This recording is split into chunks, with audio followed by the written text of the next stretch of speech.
저 그림이 에베소 교회, 현재 지금 남아있는 에베소 지역의 에베소 교회가 아니라 에베소 교회는 지금 흔적이 없어요.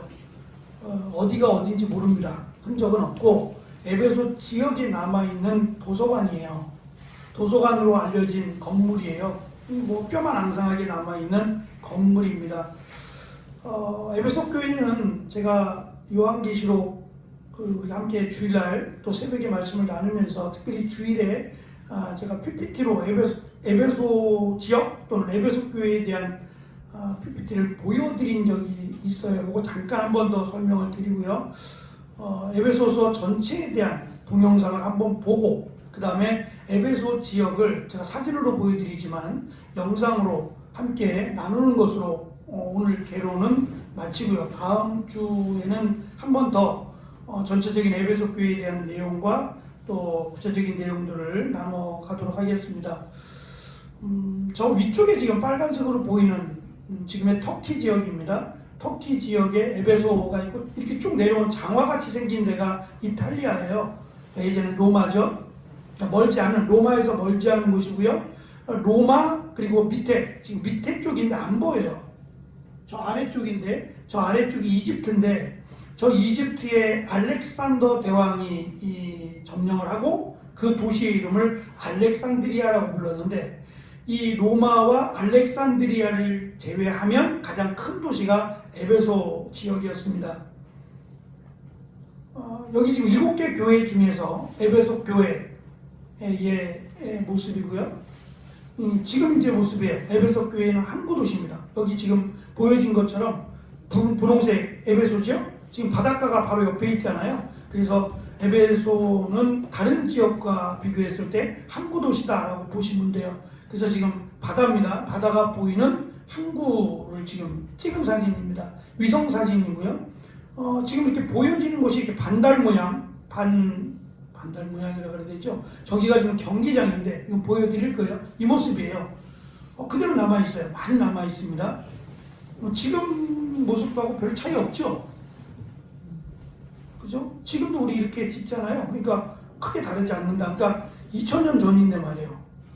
2000년도 훨씬 전에 지은 건데 물론 보강은 했습니다만 뭐 전반적으로 다 그런 건 아니고요. 이 모습을 그대로 갖추고 있으니까 그때 2000년 전이라고 해서 이 호랑이 뭐 그런 생각하시면 안 돼요. 그렇지 않습니다. 밑에서 바라본, 밑에서 이렇게 쭉 올려다본 경기장의 모습, 밑에서 이렇게 바라본 경기장의 모습인데요. 저 뒤에가 저 위에 산처럼 보이잖아요. 저 꼭대기 뒤로 넘어가면 바다예요.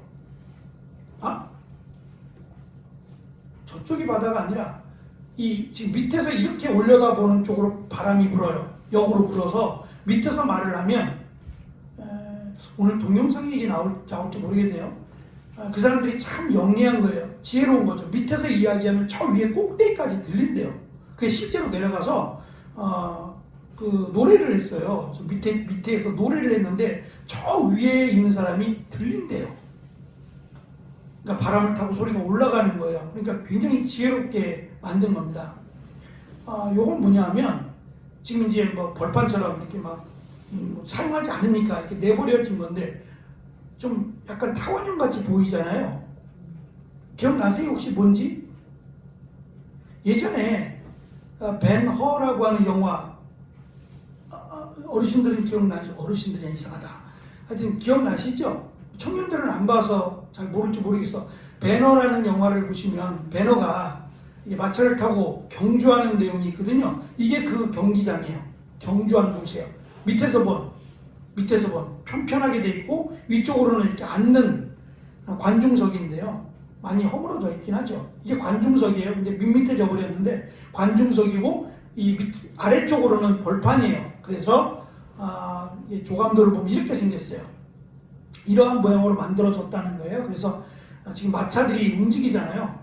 움직여서 이렇게 턴을 도는 거예요. 경기하는 거죠. 경기하고 옆에서는 관중들이 소리를 지르는 거죠. 이겨라 하고 소리를 질렀던 그런 경기장의 모습입니다. 아까 제가 처음에 보여드렸던 화면에, 우리 PPT 화면에 도서관이에요. 도서관으로 알려져 있어요. 도서관의 모습이고 없어요. 뭐 아무것도 뒤도 없고 다 허물어져서 사라져 버렸어요. 근데 이제 이 고고학적인 자료에 의하면 여기가 도서관이었다라고 합니다. 그렇게 보면 도서관이 크잖아요. 그럼 에베소 교회도 이런 지식에 대한 갈망이나 이런 사모함이 많았다라는 것을 알 수 있죠. 작은 도서관이 아니라 저렇게 크게 만들어 놨다. 뭐 지금은 더 크게 짓지만 그때의 수준에서 보면 굉장히 큰 건물이에요. 다른 건물들에 비해서 굉장히 큰 건물을 도서관으로 지었다는 것은 그만큼의 관심이 있었다라고 보는 겁니다. 여기는 이제 길이에요. 도시를 만들어진 길인데 대리석으로 저렇게 돼 있어요. 돌로 다. 저건 새로 깐 게 아니라 그때의 돌들이에요. 대단하죠. 저기를 지금 마차가 지나가는 거예요. 마차가 지나갈 수 있도록 돼 있고요. 이거는 이제 아데미 여신 신전인데 신전에 요것만 남아있어요. 다 없어지고 요것만 딸랑 기둥 하나만 이렇게 남아있는데 요거를 이제 조금 더 보면 이렇게 생겼어요. 기둥이 127개예요. 지금 요 기둥이 127개라는 거예요. 요 기둥 하나가 지금 남아있는 건데 이 기둥들이 저 뒤에까지 해서 127개였고요. 높이가 동상의 높이, 가운데가 이렇게 가운데 보면 아데미 여신이 가운데 있는데 그 아데미 여신 신상의 높이가 15m예요. 상이 그 신상의 높이가 15m. 금과 상아로 만들었다 그래요. 밑에 보이는 게 사람이에요. 사람이 저렇게 아주 조그맣게 보일 정도니까 저 건물이 얼마나 이게 7대 불가사의 가운데 하나예요. 아담의 여신상이 7대 불가사의 가운데 하나일 정도로 어떻게 이렇게 크게 졌을까 싶을 만큼 아테네에 파르테논 신전이 있어요. 그 파르테논 신전의 4배예요. 4배나 클 정도로 만들었대요. 이렇게 생겼어요. 아데미 여신이에요. 이쪽 얼굴 옆쪽에는 소가 있고 이 팔단지 쪽에는 팔뚝 쪽에는 사자 문양이 있고요. 이 가슴이 24개예요. 이렇게 가슴이 많은 사람이 어디 있어요? 이거는 다산이에요. 다산. 이 여신은 다산을 상징하는, 그러니까 자손들을 많이 낳게 해주는 그런 여신이었다고 보시면 돼요. 이 여신이 이때 당시에는 그 로마 시대 전인데 로마 시대로 넘어가면서 이 여신이 원래는 사냥의 여신이어서 다이애나라고 하는 영국의 황태자 해가지고 부인들 이름이 다이애나 같은 경우 있죠. 그게 이제 다이애나가 이 아데미 여신에서 온 거예요. 원래는 사냥의 여신이었는데 이게 다산의 여신으로 갔고 나중에는 비너스가 돼요. 사랑의 비너스라고 하는 게 여기서 온 거예요. 요건 이제 또 다른 신인데 예수님께서 그 제자들과 함께 가이사라 빌립보로 가다가 길에서 예수님이 물으세요. 사람들이 나를 누구라고 하느냐? 그 다음에 너희들은, 제자들에게 묻습니다. 너희들은 나를 누구라고 하느냐? 라고 물으셨던 곳이 가이사라 빌립보인데, 가이사라 빌립보라는 곳인데, 이 가이사라 빌립보에서 500m밖에 안 떨어져 있는, 500m밖에 안 되는 그 거리에 마을 하나가 있는데 바네아스라고 하는 마을이에요. 이 바네아스가 판이라고 하는 뜻을 가진, 판이 헬라어로는 모든이라는 뜻이에요.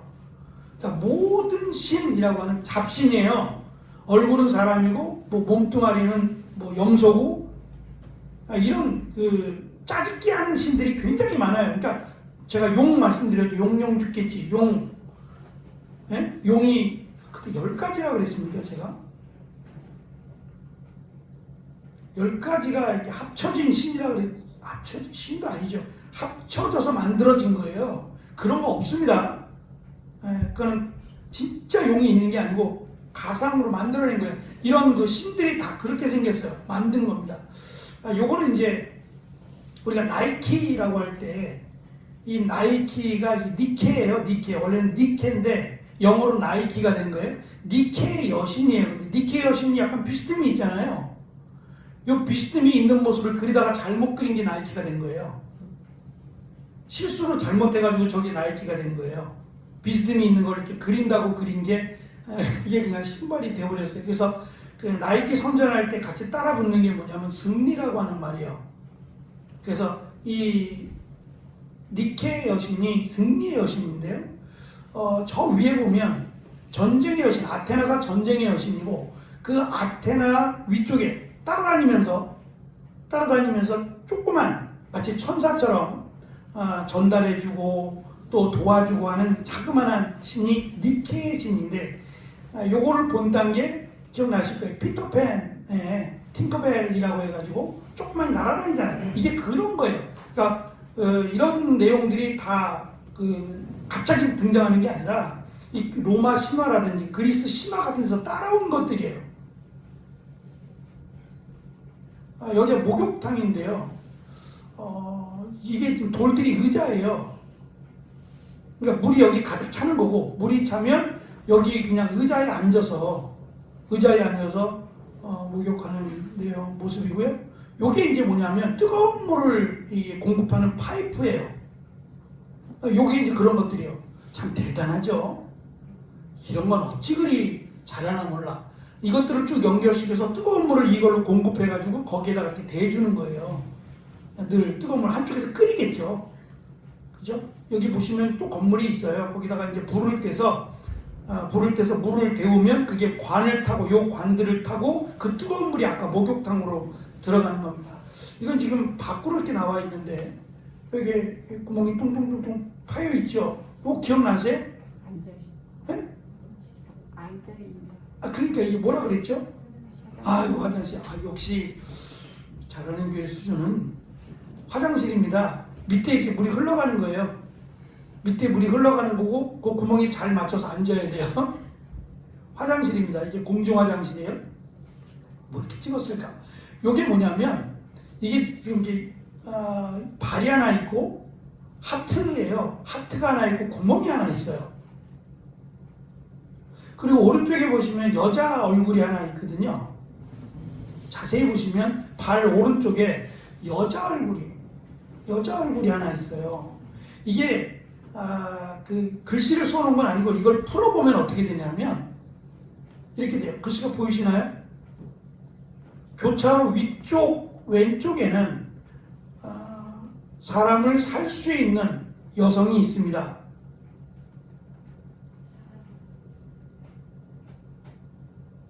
여성을 살 수 있다는 얘기예요.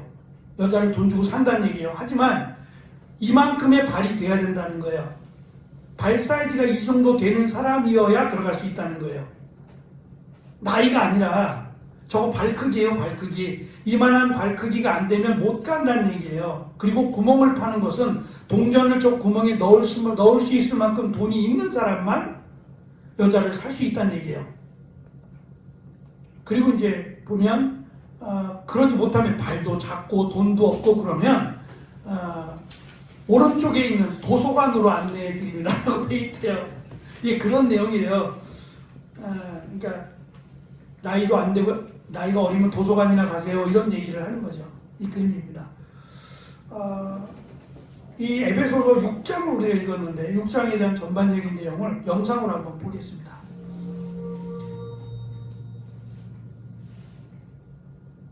에베소서. 바울이 에베소시를 방문하고 일어났던 이야기는 정말 흥미로운데요. 사도행전 19장을 읽어보시기 바랍니다.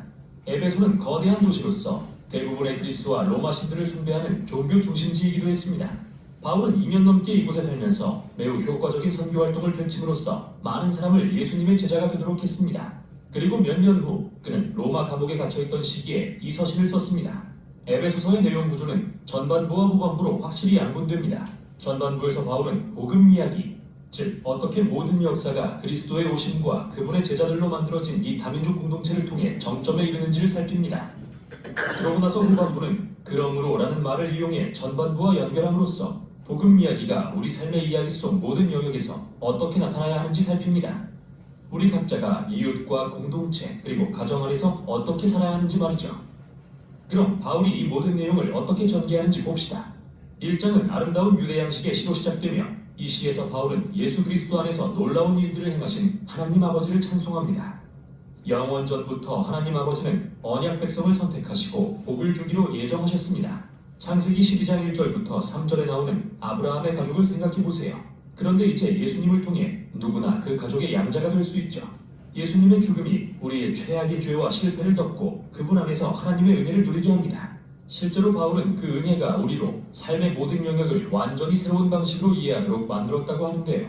1장 10절에서 그는 하나님의 목적은 하늘과 땅에 있는 모든 것을 그리스도, 곧 메시아를 머리로 통일하시는 것이었다고 말합니다. 하나님의 계획은 언제나 회복된 인류가 예수 그리스도 안에서 연합해 하나의 큰 가족을 이루는 것이었습니다. 바울은 하나님의 이 목적이 우리가 처음 그 가족이 되었을 때 분명히 드러났다고 말하는데, 여기서 그는 민족으로서의 아브라함의 가족, 곧 유대인을 가리킵니다. 그러나 그 후 바울은 여러분, 곧 이방인들에 관해 이야기합니다. 여러분은 모두 예수님과 그분을 통한 구원의 소식을 들었고 성령의 역사로 인해 이 가족의 일원이 되었습니다. 이는 사도행전에서 하나님의 영이 유대인과 이방인을 예수님 안에서 한 가족이 되게 하셨던 일들을 가리키는데요. 하나님이 아브라함에게 오래전에 하신 바로 그 약속과 같죠. 또한 이 시를 잘 보면 바울이 성부 하나님으로 시작해서 다음은 성자 예수님, 그리고 성령에 대한 내용으로 마무리하는 걸 알 수 있습니다. 삼위 하나님이 함께 이루시는 복음의 역사를 보여주는 것인데요. 정말 멋집니다. 이 시를 마친 후 바울은 기도합니다. 그는 예수님을 따르는 이들이 그저 복음의 능력을 아는 것을 넘어 인격적으로 경험할 수 있도록 기도합니다. 그리고 그들이 예수님을 죽은 자 가운데서 살리시고 온 세상의 머리로 높임받게 하신 하나님의 그 동일한 능력으로 힘있게 되기를 구합니다. 이어 2장에서 바울은 1장의 시에서 다뤘던 몇 가지 핵심 개념, 특히 하나님의 은혜와 예수님의 새로운 다민족 가족에 대해서 자세히 설명합니다. 그는 먼저 이방인 그리스도인들이 어떻게 예수님을 알게 되었는지 다시 이야기하며 시작합니다. 예수님에 대해 듣기 전에 그들은 육체는 살았으나 영적으로 죽은 자들이었습니다. 그들은 이기심과 죄의 덫에 갇혀 목적 없는 삶을 살며 어둡고 악한 영적 세력들에 속고 있었습니다. 그러나 놀랍게도 하나님은 사랑과 자비로 그들을 구원하셨습니다. 하나님은 그들의 모든 죄를 용서하시고 예수님의 부활 생명에 동참하게 하심으로써 그들에게 새 생명도 주셨습니다. 그래서 이제 그들은 예수님을 통해 새 사람으로 창조되어 하나님이 그들에게 맡기신 온갖 새로운 소명과 목적과 사명을 발견하는 기쁨을 맛보고 있습니다. 하나님의 은혜를 입었을 뿐 아니라 그분의 새로운 가족으로 초대받기까지 한 것이죠.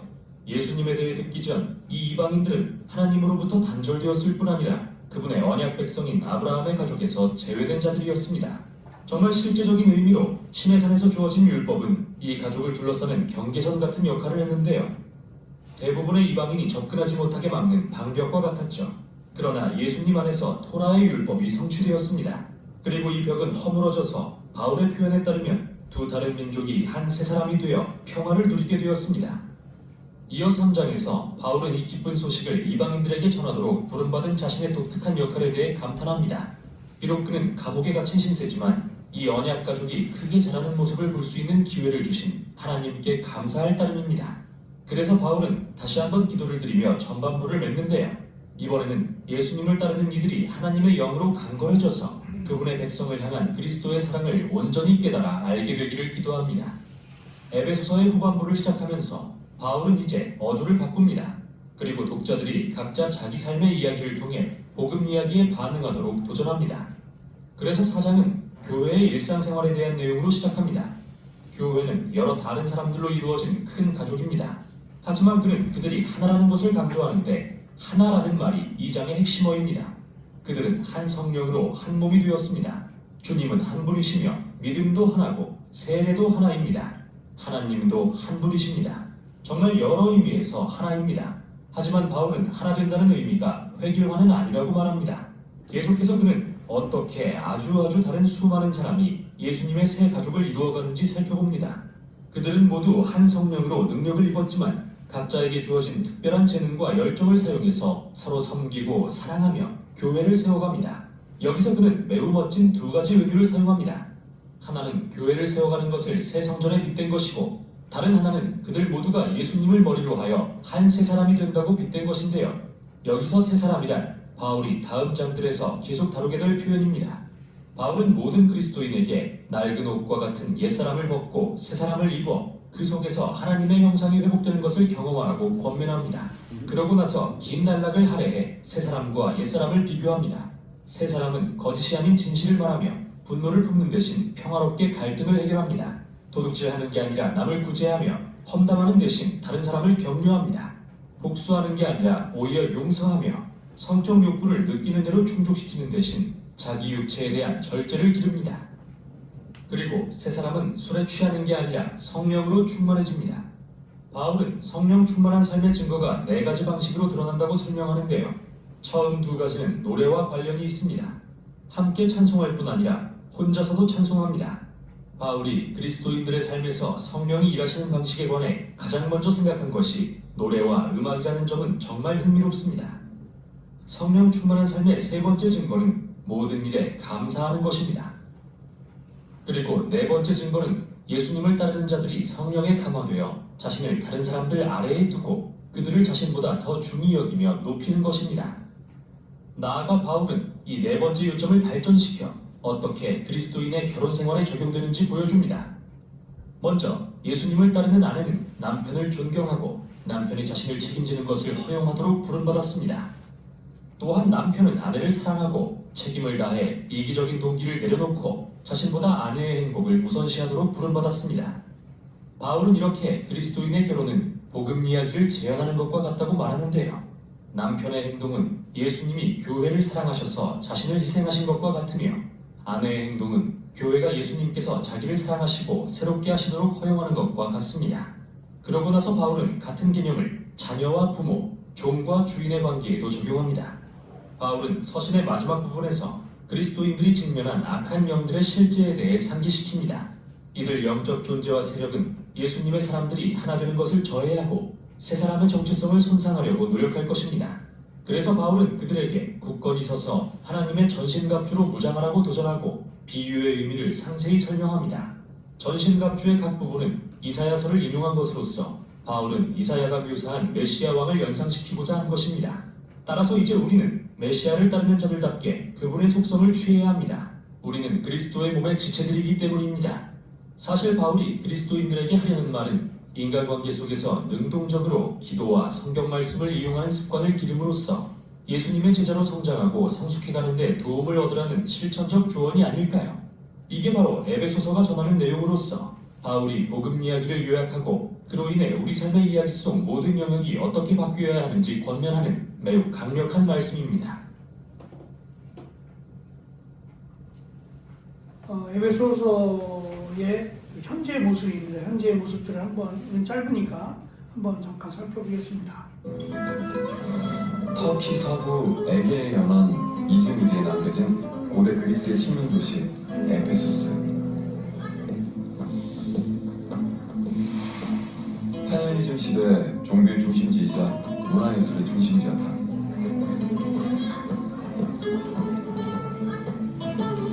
에페소스는 기원전 11세기경 그리스의 식민도시로 건설된 후 로마 제국의 지배하에서 인구 30만 명의 대도시로 성장했다. 종교와 문화예술의 중심지이자 사업 요충지였던 에페소스. 기독교인들의 성지순례 코스이자 이슬람교도들의 성지이기도 한 이곳은 2015년 유네스코 세계유산에 등재된다.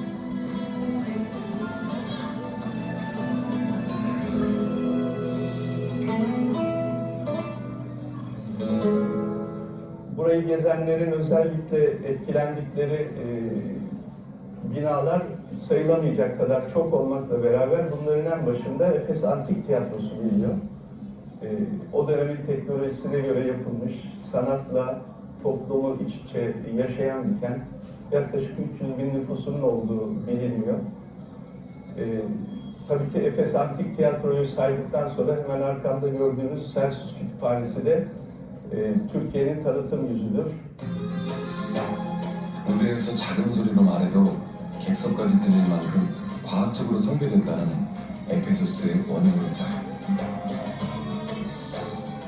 성경에서 사도 바울이 전도 여행을 하던 중 상인들로부터 수난을 당한 장소로 기록되어 있는 곳이기도 합니다. 2만 5천 명을 수용할 수 있는 이 극장은 로마 시대 원형 극장의 전형을 보여주고 있다. 훼손의 위험으로 지금은 중단됐지만 이곳에선 최근까지 음악회 등 세계적인 공연이 이루어지기도 했다.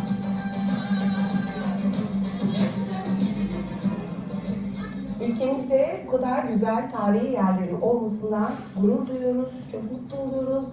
Şehrin büyüklüğü, o milattan önceki dönemlerde bu kadar büyük bir şehir kurulmuş olması, bu kadar kütüphanesinin geniş olması ilginç.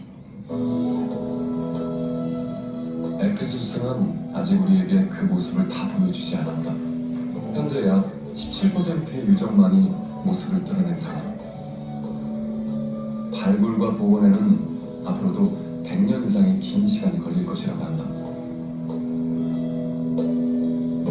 그렇다면 발굴 복원 작업이 이루어지는 동안 관광산업은 손을 놓고 있어야 하는 것일까?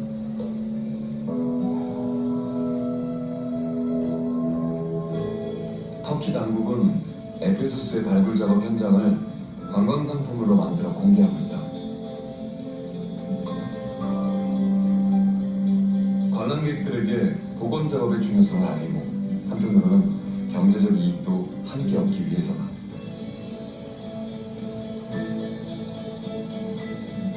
오랜 기간 이루어지는 발굴과 복원 작업에는 막대한 재원이 필요하다.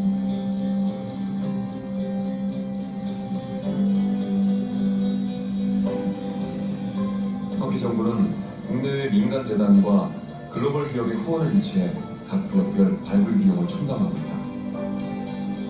역사유산의 보존과 관리를 위한 터키 정부의 체계적인 전략을 엿볼 수 있는 대목이다.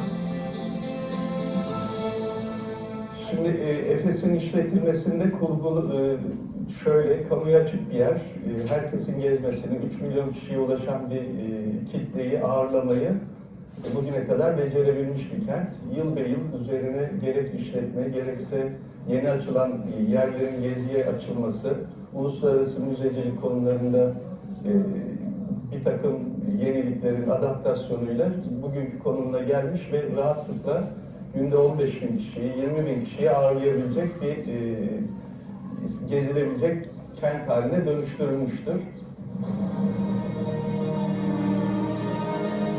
건물을 부수고 짓기는 쉽지만 지키는 것은 더 많은 노력이 필요하다.